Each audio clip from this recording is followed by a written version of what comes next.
China has warned that it may take legal action against anyone applying U.S. restrictions on the use of Huawei artificial intelligence chips.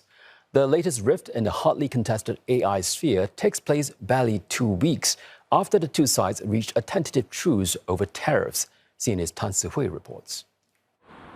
China's Commerce Ministry fights back against new U.S. guidelines that target advanced Chinese semiconductors, specifically tech giant Huawei's Ascend chip.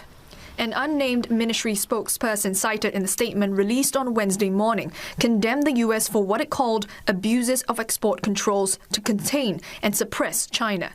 It said such actions violated international law. It also warned that any organization or individual that assists or implements the U.S. measures will be violating Chinese laws and must bear corresponding legal consequences.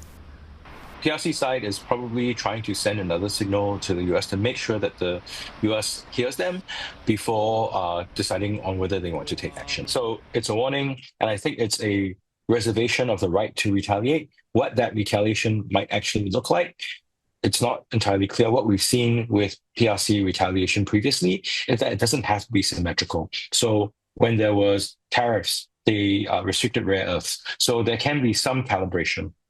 While the latest statement reads strong, it isn't the first time Beijing has raised serious concerns about U.S. export controls. Analysts believe it's part of an ongoing multifaceted U.S.-China competition and efforts to shape wider global public perception. And with the semiconductor industry remaining one of the most contested areas between both countries, concessions may be hard to come by. Just because there seems to be progress on the trade front does not mean that the US and PRC have gotten out of their technological competition. That still goes on. So easing off on the trade front may mean that it's just the trade. On other elements such as technology, it could still continue. On elements such as perhaps contestation over right to access over sea lanes, that could still happen as well. I think it's useful to remember that these things happen semi-independently of each other.